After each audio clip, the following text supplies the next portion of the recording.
नमस्कार, स्वागत है आपका डे न्यूज में और दिन भर की तमाम खबरों के साथ मैं हूं आरती सिंह। आगे बढ़ने से पहले आइए नजर डालते हैं आज की खास खबरों पर। लाइसेंसी हथियार से हर्ष फायरिंग करना मुखिया पति को पड़ा महंगा, पुलिस ने किया गिरफ्तार। लाइसेंसी हथियार भी जब्त, रद्द होगी लाइसेंस।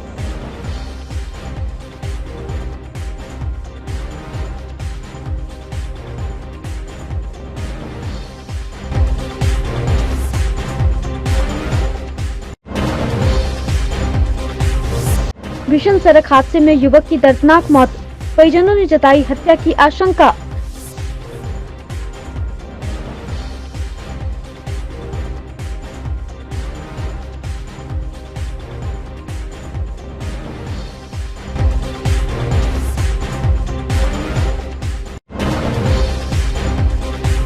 और मुजफ्फरपुर आई हॉस्पिटल कांड पहुंचा लोकसभा। मुजफ्फरपुर के सांसद अजय निषाद ने की अस्पताल खोलने की मांग।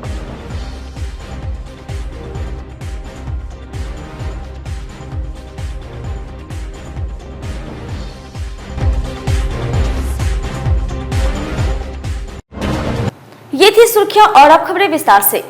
मुजफ्फरपुर में हर्ष फायरिंग की घटनाएं थमने का नाम नहीं ले रही हैं। हाल में लगातार इस तरह के मामले सामने आए हैं, लेकिन पुलिस की तरफ से कोई ठोस कार्रवाई नहीं हुई है। एक बार फिर हर्ष फायरिंग का मामला सामने आया है, जिसका वीडियो सोशल मीडिया पर तेजी से वायरल हो रहा है। यह वीडियो अहियापुर के शहबाजपुर पंचायत के मुखिया पति मोहम्मद इनायत का है। वीडियो 8 दिसंबर की रात का है, जिसे एक पैक्स अध्यक्ष ने सोशल मीडिया पर पोस्ट करते हुए डीएम एसएसपी से अविलंब कार्रवाई की मांग की है। वीडियो सिर्फ 7 सेकंड का है, जिसमें स्पष्ट दिख रहा है कि एक समारोह का आयोजन चल रहा है। काफी संख्या में लोग डीजे पर थिरक रहे हैं। इसी दौरान मुखिया पति इनायत पिस्टल को आसमान की तरफ कर एक राउंड फायरिंग करते हैं और निकल जाते हैं। वीडियो वायरल होने के बाद इधर मुखिया पति मोहम्मद इनायत का कहना है कि वीडियो पुरानी और शिवहर जिले की है, उन्हें साजिश के तहत फंसाया जा रहा है।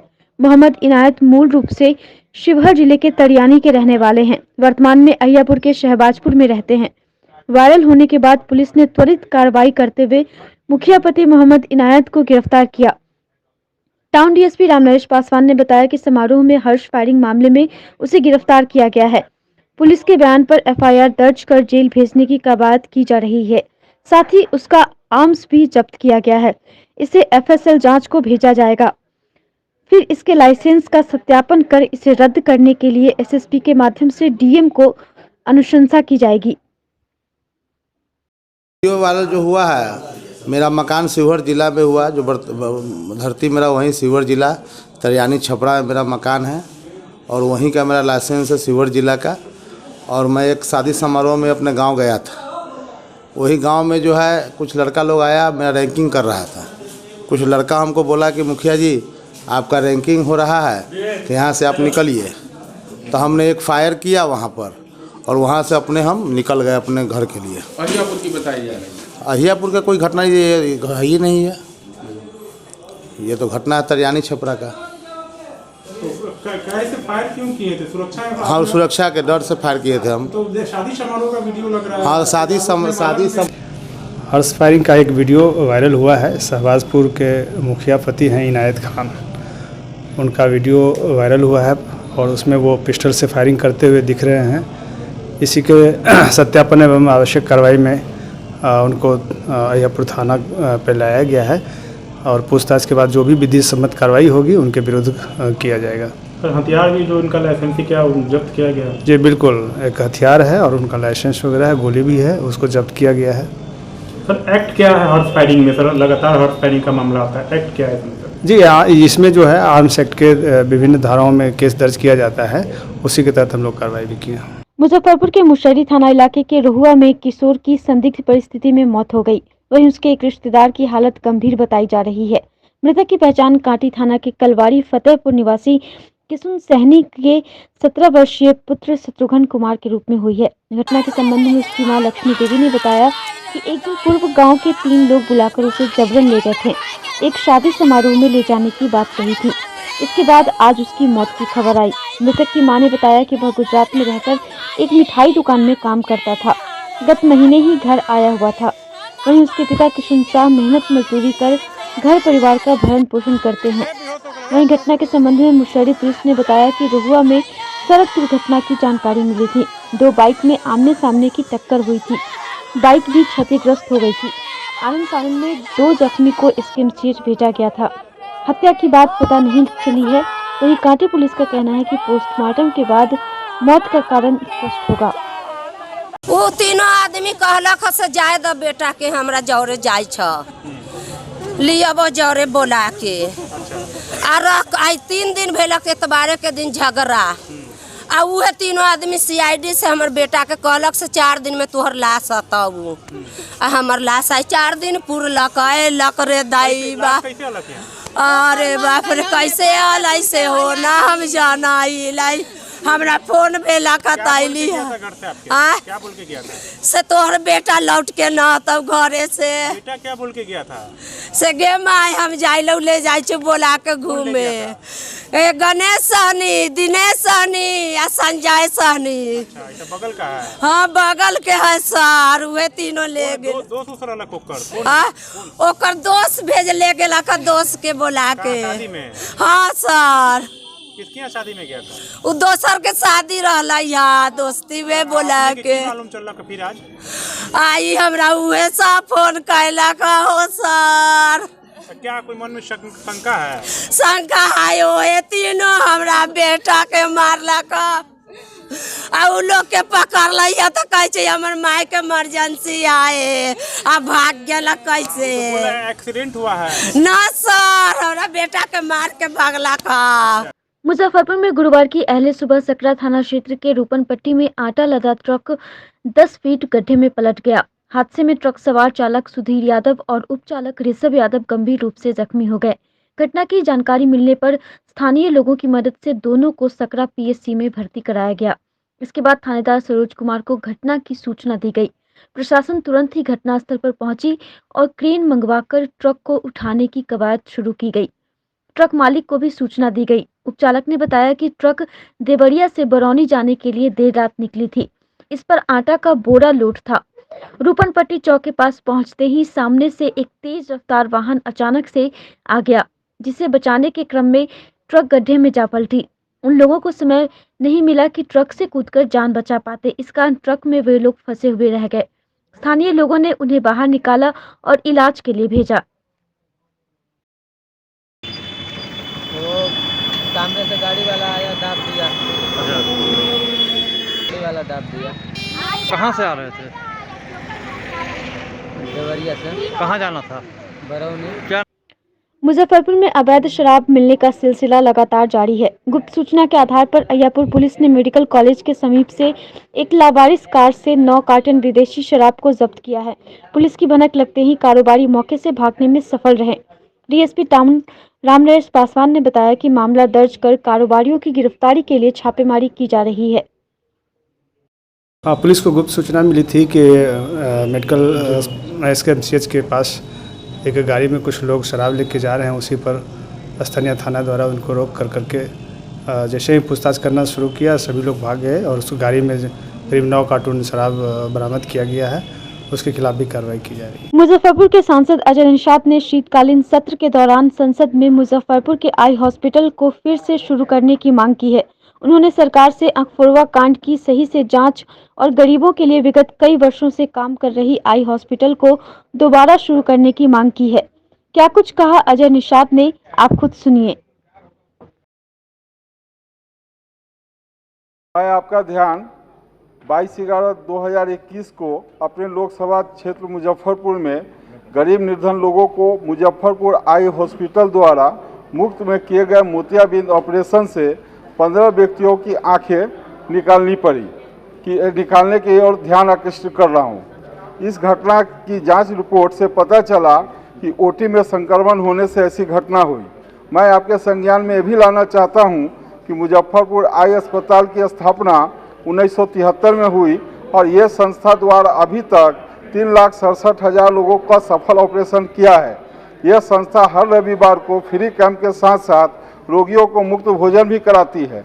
ओपीडी में अभी तक लगभग 40 लाख लोग का इलाज 40 लाख लोगों का इलाज हो चुका है। विदित हो कि मुजफ्फरपुर सरकारी अस्पताल द्वारा 2010 के बाद किसी प्रकार की कोई आँख का ऑपरेशन नहीं किया गया है, जिस कारण गरीब और निर्धन लोगों का स्वाभाविक रूप से आँख इलाज के लिए मुजफ्फरपुर आई अस्पताल का रुख करते हैं। मैं आपके माध्यम से सरकार से मांग करना चाहूँगा कि सील किए गए मुजफ्फरपुर आई अस्पताल को शीघ्र खोला जाए ताकि दोबारा गरीब लोगों का इलाज शुरू हो सके, और साथ साथ बिहार सरकार से आग्रह करूंगा कि समुचित पीड़ित लोगों का आर्थिक मुआवजा दिया जाए। मुजफ्फरपुर अकबरवा कांड में पीड़ितों का हालचाल जानने गुरुवार को जमुई सांसद चिराग पासवान एसकेएमसीएच पहुंचे। यहां भर्ती मरीजों से जानकारी ली। इलाज में कोई तकलीफ तो नहीं हो रही है, इस संबंध में पूछताछ की। उन्होंने पीड़ित परिवार को हर स्तर पर मदद दिलाने का सहयोग दिया। इसके बाद मीडिया से बातचीत में उन्होंने मुख्यमंत्री नीतीश कुमार पर जमकर हमला बोला। उन्होंने कहा कि बिहार की स्वास्थ्य व्यवस्था ऐसी है, इसलिए नीतीश कुमार खुद मोतियाबिंद का इलाज कराने दिल्ली चले गए थे, क्योंकि उनको अपनी आंखें बचानी थी। इस घटना ने स्पष्ट कर दिया है कि उनकी मानवता और इंसानियत मर चुकी है। जब उनसे पूछा गया कि हाल में सीएम एक कार्यक्रम में शामिल होने आए थे, लेकिन पीड़ितों का हाल लेने एक बार भी नहीं गए, इस पर चिराग पासवान ने कहा कि इसीलिए तो मैं कह रहा हूं कि उनकी मानवता मर चुकी है। इस घटना को छोड़ दे तो वे जहरीली शराब से जिनकी मौतें हुई थी उनके परिवार से भी मिले नहीं गए थे। इसीलिए तो अपराधी और गुनाहगारों का मनोबल बढ़ता जा रहा है।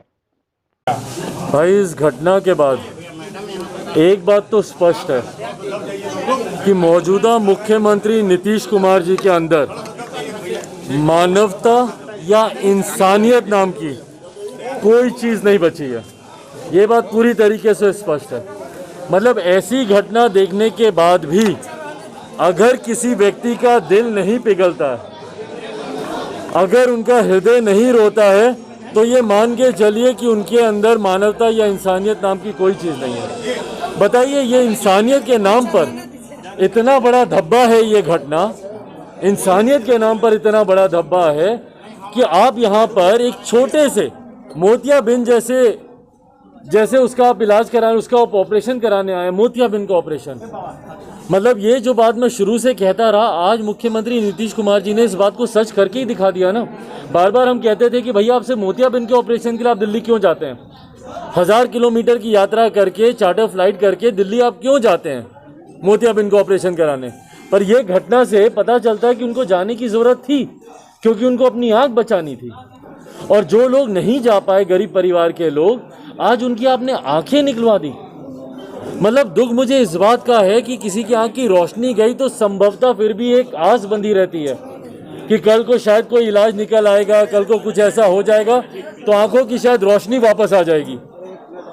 पर इस घटना के बाद आपने जिस तरीके से उनकी आंखें निकाल दी, और सोचिए लापरवाही की हद।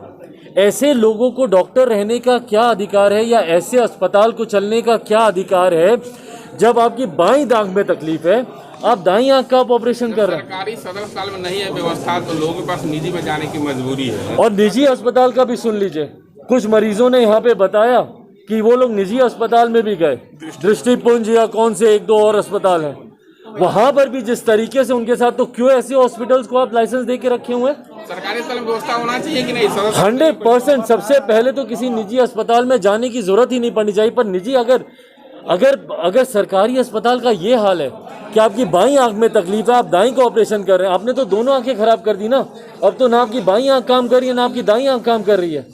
तो जिनके जीवन से रोशनी आपने छीन ली। और दुख की बात इस बात की कि मुख्यमंत्री नीतीश कुमार एक बार आकर मिलना जरूरी नहीं समझते हैं। भाई, जब तक आप मिलेंगे नहीं, इनकी पीड़ा को आप समझेंगे कैसे?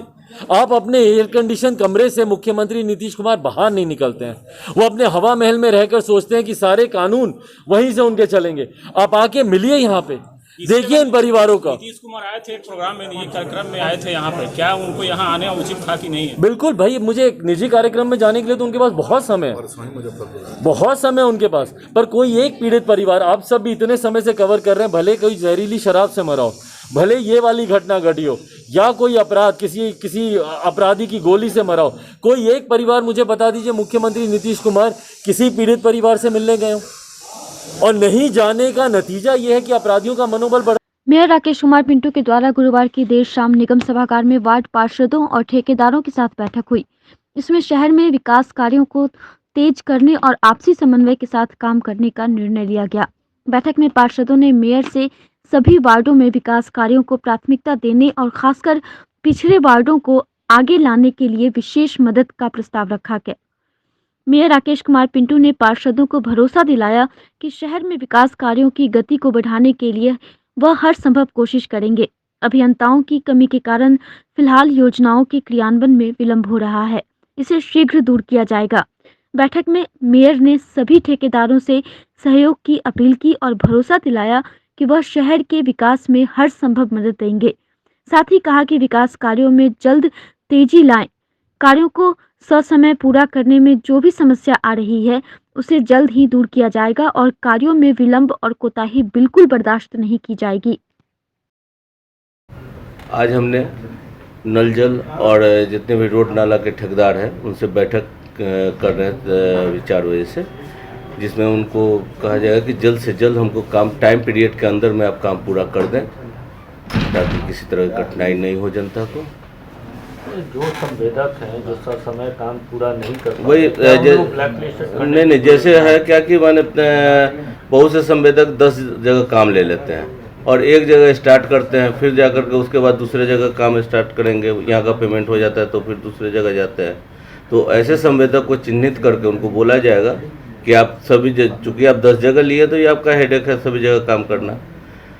आपके पास आर्थिक प्रॉब्लम है तो ये आप समझिए, निगम तो इसके लिए जिम्मेवार नहीं है। आपको इमीडिएट सब जगह काम स्टार्ट करना होगा और काम में तेजी लाना होगा। कोरोना की तीसरी संभावित लहर को लेकर रीजनल आउटरीच ब्यूरो, सूचना एवं प्रसारण मंत्रालय, भारत सरकार के द्वारा कोविड टीकाकरण और आत्मनिर्भर भारत जागरूकता रथ मुजफ्फरपुर और वैशाली जिले में 10 दिनों तक विभिन्न प्रखंडों में जाकर कव्वाली और नुक्कड़ नाटक के माध्यम से लोगों को टीकाकरण के प्रति जागरूक करेगी।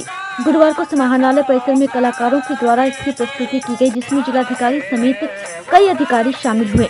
जिलाधिकारी प्रणव कुमार ने बताया कि टीकाकरण को प्रोत्साहन और जागरूकता को लेकर कई प्रकार के कार्यक्रम आयोजित किए जा रहे हैं, जिसमें ससमय दोनों टीका लेने वाले लोगों को पुरस्कृत भी किया जाएगा। साथ ही गीत संगीत के माध्यम से लोगों को जागरूक भी किया जा रहा है।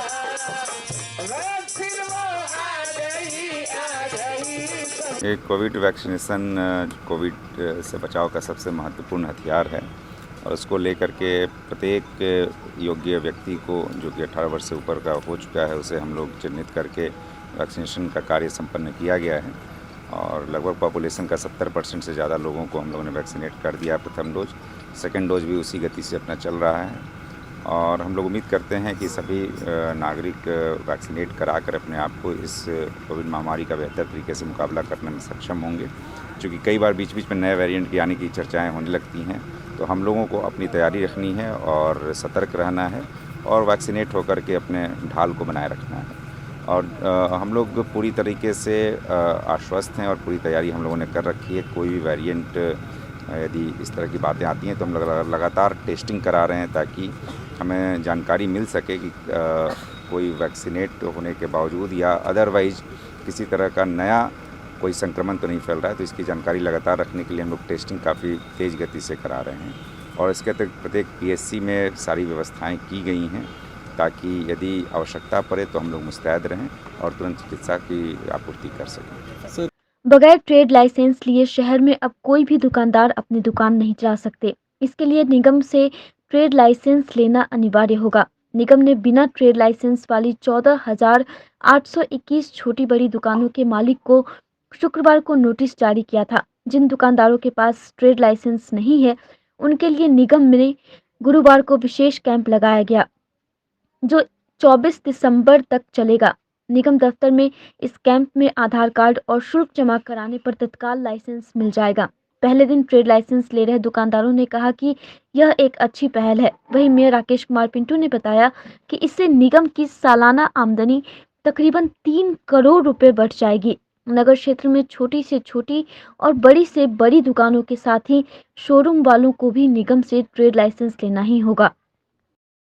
स्थानीय वार्ड पार्षद से हमको जानकारी मिला है कि ट्रेड लाइसेंस लेना है जो अनिवार्य है। इसी कैंप में हम आए हैं और अपना लाइसेंस ले रहे हैं दोनों दुकान का। मोबाइल एसोसिएशन से भी जुड़े हैं तो बाकी दुकानदारों को भी जागरूक। हाँ, बाकी दुकानदारों को भी हम अनुरोध करेंगे कि अपना अपना ट्रेड लाइसेंस ले लें। सरकार ने आम लोगों की सुविधा के लिए लोक सेवाओं के अधिकार के तहत आरटीपीएस के माध्यम से विभिन्न प्रकार के प्रमाण पत्रों सहित अन्य कार्यों के निष्पादन का काम शुरू किया। इसका मूल उद्देश्य था कि लोगों को प्रखंड कार्यालय का चक्कर नहीं लगाना पड़े। सरकार के इस प्रयास के बावजूद मुजफ्फरपुर के मुशर्री प्रखंड कार्यालय का चक्कर लगाने से लोगों को छुटकारा नहीं मिला। आवेदन ऑनलाइन करने के बाद सत्यापन के लिए यहां आना ही पड़ता है। आरटीपीएस कार्यालय निर्धारित अवधि में किसी तरह का प्रमाण पत्र जारी करने में फेल हो चुके हैं। अलग अलग प्रमाण पत्रों के लिए आवेदन दे चुके हजारों जरूरतमंदों के सामने गंभीर संकट पैदा हो गया है। मुजफ्फरपुर में विगत 7 वर्षों से आरटीपीएस करने के बावजूद लोगों को पारिवारिक पेंशन की सुविधा नहीं मिल पा रही है, जिसके कारण घर में कमाने वाले की मृत्यु हो जाने पर एक मुश्त 20,000 केंद्र सरकार के द्वारा दी जाती, जो मुजफ्फरपुर में 7 वर्षों में किसी लाभुकों को नहीं दी गई। आरटीपीएस काउंटर पर दौड़ दौड़ कर थक चुकी महिलाओं ने बताया कि कोई 5 साल तो कोई 3 साल तो कोई 2 सालों से आवेदन के बावजूद काम नहीं होने से परेशान है। वहीं पूर्व वार्ड पार्षद इकबाल कुरैशी ने बताया कि नगर निगम से हर तरह के प्रमाण पत्र के लिए मुशर्री पहुंचना बहुत बड़ी समस्या है। सर्वाधिक त्रासदी दिव्यांगों और महिलाओं के साथ है। उन्हें पेंशन का आवेदन करने के लिए मुशर्री पहुंचने में भारी परेशानी होती है। उन्होंने बताया कि पूर्व डीएम आलोक रंजन घोष के निर्देश पर एसडीओ कार्यालय में शहरी क्षेत्र के लिए आरटीपीएस का ब्रांच खोला गया, परंतु उनके तबादले के बाद उसे बंद कर दिया गया। वहीं मेयर राकेश कुमार का कहना है कि पूरे मामले को लेकर वर्तमान डीएम प्रणव कुमार ने कई माह पूर्व काउंटर खोलने का निर्देश दिया था, लेकिन उस पर अमल नहीं हो रहा है। ये 2017 से ये कागज़ लेके घूम रहा है। 2017 में डेट हुआ था और अभी 2021 हो गया है। इसका कोई भी मतलब कागज़ का नहीं कि मिलेगा कि नहीं मिलेगा। इसी आश्रय में आदमी है कि अब कब काम होगा, कब काम होगा, लेकिन काम कुछ आगे बढ़ ही नहीं रहा है। किसकी लापरवाही देखने को मिल रही है? ये लापरवाही तो बीच में कहाँ से हो रही है तो हम लोग नहीं बता सकेंगे। वार्ड पार्षद जी तो अच्छे हैं कि वो काम कहते हैं कि हो जाएगा मिलेगा। ये आश्रम में इतना वक्त गुजर गया लेकिन काम तो कुछ भी नहीं हुआ। 5 साल हो गए। हाँ, 5 साल हो गया। लगता नहीं है कि अब मिलेगा कि नहीं, लेकिन फिर भी ये आश्रय देते हैं इकबाल भाई के हाँ में हो जाएगा, काम होगा। समस्या यही है कि नगर निगम क्षेत्र का 49 वार्ड, जिसमें मेरा एक 38 भी है, 49 वार्ड में राष्ट्रीय परिवार लाभ योजना का जो है सरकार उसके अंतर्गत 20,000 रुपये देती है, जिसके घर में कोई पति जो अर्जन करता है जो है 50-55 साल के जो डेथ कर जाते हैं बीपीएल परिवार में, उनको सरकार 20,000 रुपये देती है। हम लोग जो है मृत्यु जिस समय किसी के घर में हो जाते हैं बीपीएल परिवार को, तो उनको कबीर अंत्येष्टि का राशि दे देते हैं 3,000 रुपया। उसके बाद हम लोग फ़ौरन हम लोग भर देते हैं पेंशन का और परिवार लाभ का। आज मतलब कि ये 2017 से लेकर 2021 चल रहा है। लगभग सैकड़ों आवेदन नगर निगम में मुशर्री ब्लॉक से आरटीपीएस होकर राष्ट्रीय परिवार लाभ योजना का निगम में और अनुमंडल पूर्वी के मतलब ऑफिस में सिर्फ धूल फाँक रहा है। न अभी तक उस पर जांच हुआ है, न अभी तक उस पर कोई कार्रवाई हुई है। और वार्ड की जनता जो है, जैसे इनको 2018 में जो है इनके पति डेथ कर गए, 18 से ये आवेदन अभी तक 2 मर्ते दे चुकी है। इनका अभी 18 का है, 19 का है, 21 का, ऐसे करके पूरे समूचे वार्ड 49 वार्ड का जो है यही कहानी है। लेकिन जिला प्रशासन इस पर जो है कोई कार्रवाई नहीं कर रही है, न किसी पर ध्यान दे रही है। लाभार्थी कभी हम वार्ड पार्षद के यहाँ, लाभार्थी कभी नगर निगम कैंप में, लाभार्थी कभी मुशर्री ब्लॉक में।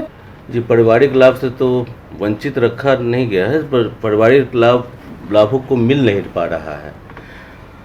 इस संदर्भ में हम नहीं होते डीएम साहब से मिलेंगे, एसडीओ साहब से मिलेंगे, उनसे बात करेंगे, क्योंकि 7 वर्ष से बहुत बड़ा ये गरीब जनता को वहाँ पर उसके घर में लोग गुजर जाते हैं, जिसके कारण उनको पारिवारिक लाभ की योजना नहीं मिल पाती है। जो गुजरे हुए जो बने उनका संबंधी लोग हैं, तो ये सब डीएम साहब से हम बात करेंगे और उसके बाद इसमें काम करेंगे।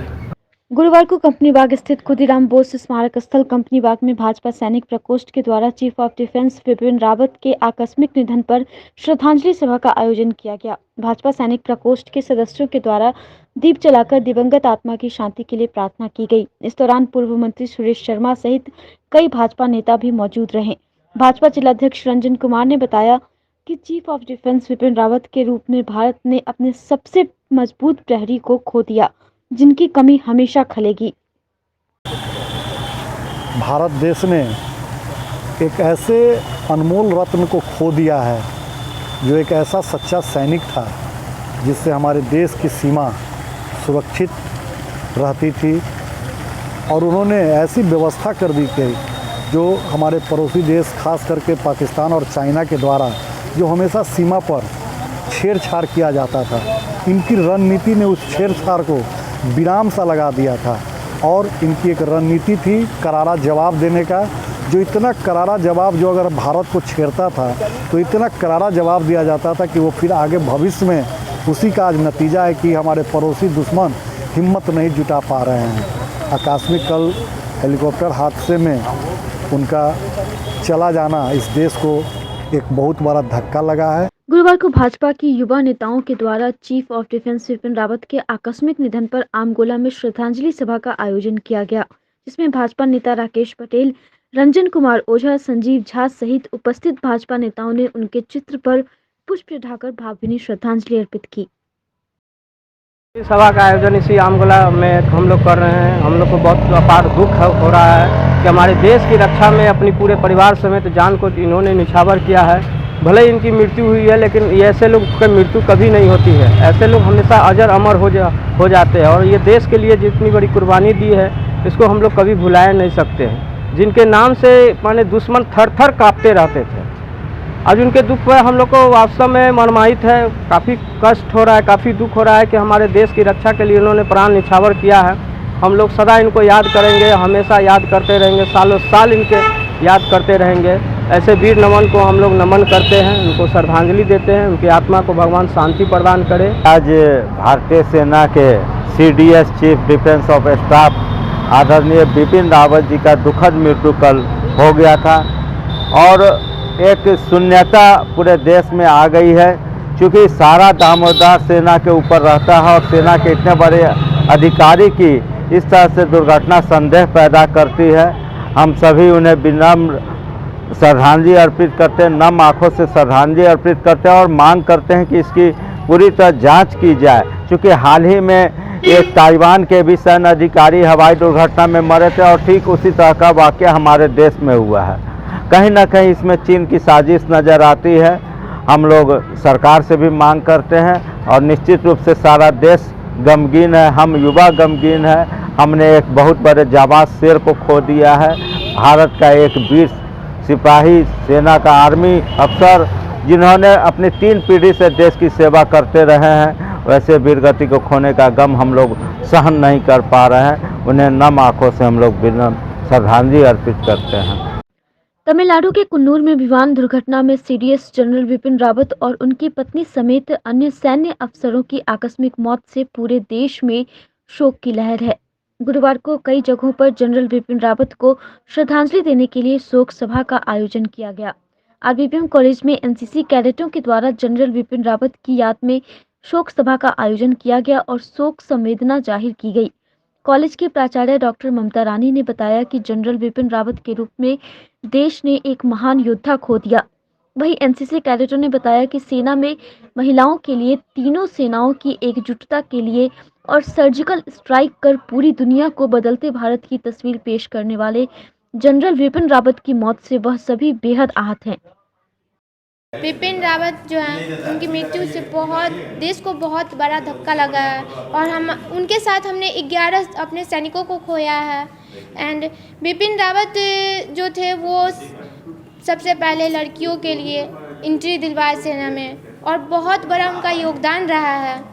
इसी बहुत सारे ऐसा काम किए जिनसे देश उनको हमेशा याद रखेगा। विपिन रावत जी के बारे में कुछ बताना चाहती हूँ। उन्होंने थल सेना, जल सेना और वायु सेना तीनों को उन्हें कमांडर घोषित किया गया था। वो हमारे लिए विभिन्न प्रकारों का कार्य किए थे। उन्होंने पहले जो महिलाओं के लिए इस सेना में योगदान दिया था और उनका इसमें आगमन करवाया था। उन्हें विभिन्न प्रकार की उपलब्धियां भी हासिल हुई थी सेनाओं में। उन्हें विभिन्न प्रकार का पुरस्कार से भी सम्मानित किया गया था। वे हमारे देश के शांति में बहुत बड़ा योगदान प्रदान किए थे। जम्मू कश्मीर की विभिन्न प्रकार की बाहरी आक्रमणों, दुश्मनों के आक्रमणों से उन्होंने हमारे देश की रक्षा की थी। मर्माहत है हमारे भारतवर्ष के प्रथम CDS विपिन रावत जी, उनकी पत्नी मधुलिका रावत जी के साथ हमारे 11 सैन्य अफसर एक हेलीकॉप्टर दुर्घटना में मारे गए। इसलिए ये हम लोगों के लिए बहुत बहुत बड़ी एक क्षति है। बिपिन रावत जी एक ऐसे अफसर थे जो सेना के लिए कई इधर के दिनों में उन्होंने बदलाव किया था और वो आंतरिक स्तर पर बहुत देश की सुरक्षा के लिए एक बहुत बड़े सहारा के रूप में काम कर रहे थे। उनकी योजनाओं से देश का सैन्य बल धीरे धीरे मजबूत होता जा रहा था। ऐसे में उनका जाना एक बहुत बड़ी क्षति है हम लोगों के लिए और पूरे देश के साथ हम भी उनके प्रति संवेदना व्यक्त करते हैं। रामवृक्ष बेनीपुरी महिला महाविद्यालय की तमाम शिक्षिकाएं, हमारे शिक्षक बंधु, हमारे शिक्षकेतर कर्मचारीगण। गुरुवार को देश के रक्षा प्रमुख अध्यक्ष सीडीएस जनरल विपिन रावत के आकस्मिक निधन पर एक प्रयास मंच के द्वारा बहलखाना स्लम बस्ती स्थित मंच के कार्यालय में श्रद्धांजलि सभा का आयोजन किया गया, जिसमें मंच के संस्थापक संजय रजक, रोहित मलिक, संजीव मलिक सहित उपस्थित लोगों ने उनके चित्र पर पुष्प चढ़ाकर भावभीनी श्रद्धांजलि अर्पित की। आज एक प्रयास मंच के द्वारा बहलखाना स्लम बस्ती में देश के पहले रक्षा प्रमुख जनरल बिपिन रावत के निधन पर श्रद्धांजलि कार्यक्रम का आयोजन किया गया। जनरल बिपिन रावत तमिलनाडु के डिफेंस सर्विस स्टाफ कॉलेज जा रहे थे। इसी बीच हेलीकॉप्टर क्रैश हो गया, जिसमें हेलीकॉप्टर में उनकी पत्नी के साथ 13 लोग सवार थे और हादसा में उनकी पत्नी के साथ 13 लोग की मौत, जो कि बहुत दुखद है। आज उनके निधन पर सभी लोगों ने उनके चित्र पर पुष्प अर्पित कर सशक्त नमन किया। भारत के सेना प्रमुख chief of defence Vipin Rawat के आकस्मिक निधन पर नागरिक मोर्चा, बिहार विचार मंच और श्री नवयुवक समिति ट्रस्ट के संयुक्त तत्वावधान में शहीद भगवान लाल पुस्तकालय भवन में श्रद्धांजलि सभा का आयोजन किया गया, जिसमें सेना प्रमुख, उनकी धर्मपत्नी और हेलीकॉप्टर में सवार सभी सैन्य अधिकारियों के प्रति दुख व्यक्त करते हुए मुजफ्फरपुर वासियों की ओर से उन्हें भावभीनी श्रद्धांजलि अर्पित की गई। मोर्चा के महासचिव मोहन प्रसाद सिन्हा ने कहा कि ऐसे राष्ट्र भक्तों पर भारत को हमेशा गर्व रहेगा कि जनरल विपिन रावत के पास जितना अनुभव था, उससे सैन्य शक्ति और मजबूत हो रही थी। उनके अनुभव के कारण ही सर्जिकल स्ट्राइक के द्वारा दुश्मनों को पस्त किया गया। ऐसे बहादुर जवान, देश को सबसे बड़े सैन्य अधिकारी का जाना लोगों को विश्वास नहीं हो रहा है। मौके पर मोर्चा के महासचिव मोहन प्रसाद सिन्हा, अधिवक्ता मुन्नी चौधरी, साहित्यकार उषा किरण श्रीवास्तव, कवित्री सविता राज सहित कई लोग मौजूद थे। हमारे बीच कई हमारे सहयोगी यहाँ पर बैठे हैं। हम सब उनके सम्मान में 2 मिनट मौन रखकर उनकी आत्मा की शांति के लिए प्रार्थना करेंगे। और उनकी परिवार है, जैसा सुनने में आया है कि उनको 2 बेटी है। मैं उन बेटियों के प्रति अपनी गहरी संवेदना व्यक्त करता हूँ और आशा करता हूँ कि सारा राष्ट्र आज उनके साथ है। मातृशक्ति के साथ पूरा देश है। हमारा देश ही है भारत माता। दुनिया के किसी भी देश को यह सौभाग्य प्राप्त नहीं है कि हम अमेरिका माता और पाकिस्तान माता कहें। यह सौभाग्य भारत को प्राप्त है। भारत माता को हम लोग नमन करते हैं कि ऐसे सपूत की आत्मा को शांति मिले। और जो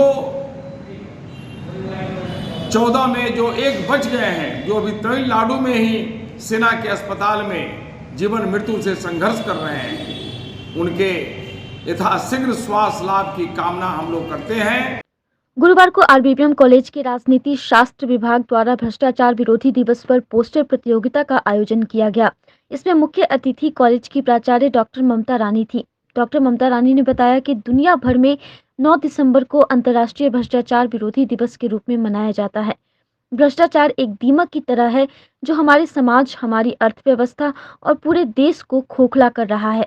यह समाज और देश के विकास में बड़ी बाधा है। दुनिया का लगभग प्रत्येक देश इस समस्या से ग्रसित है। इसको ध्यान में रखते हुए 31 अक्टूबर 2003 को भ्रष्टाचार के खिलाफ संयुक्त राष्ट्र के सम्मेलन में प्रस्ताव पारित हुआ था।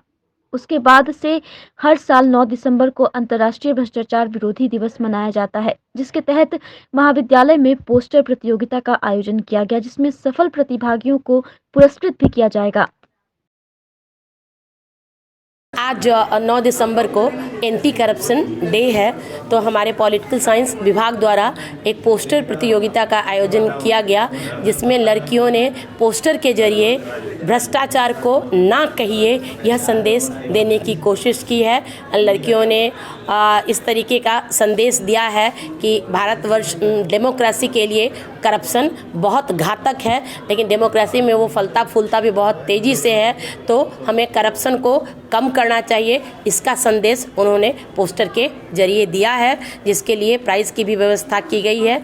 जिन लड़कियों का पहला, दूसरा और तीसरा स्थान पर जजेज चयन करेंगी, उनको महाविद्यालय पुरस्कृत भी करेगा।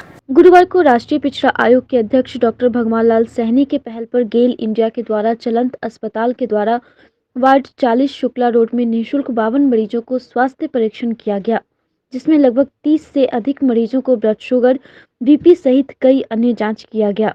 अमरेंद्र कुमार अमर ने कहा कि आने वाले समय में लोगों के घर घर पहुंचकर इस अस्पताल के माध्यम से उनका स्वास्थ्य परीक्षण किया जाएगा और उन्हें उचित देखरेख की सलाह दी जाएगी। मौके पर डॉक्टर ब्रह्मानंद, समाजसेवी दीपक पोद्दार सहित कई लोग मौजूद थे। क्या कुछ चल रहा है यहाँ पर? ये मोबाइल 1000 है। ये गेल और वोखाट के सहयोग से चलाई जा रही है। ये वैन आपको जो भी शहरी और ग्रामीण क्षेत्र में जाती है और जो भी असहाय लोग हैं उनका मुफ्त में इलाज होता है। हमारे यहाँ जाँच सुविधा उपलब्ध है और साथ में मेडिसिन भी फ्री में दी जाती है। किस तरह का जाँच? यहाँ प्राइमरी हेल्थ केयर सर्विसेज है, खांसी, सर्दी, बुखार पे दर्द वगैरह का, साथ में बीपी, शुगर, ये सब का ट्रीटमेंट होता है यहाँ।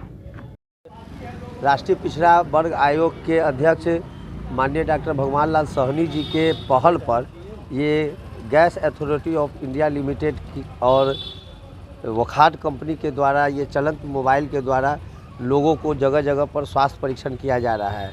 इसमें विशेषज्ञ डॉक्टर के द्वारा जांच करने के बाद ज़रूरत होने पर बीपी, शुगर, ब्लड शुगर का जांच करने के बाद उनको उचित दवा दिया जाता है और अगर ज़्यादा प्रॉब्लम होने पर उनको बाहर रेफ़र किया जाता है। आज की खबरों में बस इतना ही। कल फिर मिलेंगे कुछ नई खबरों के साथ। तब तक के लिए हमारी न्यूज़ टीम को दीजिए इजाज़त। नमस्कार।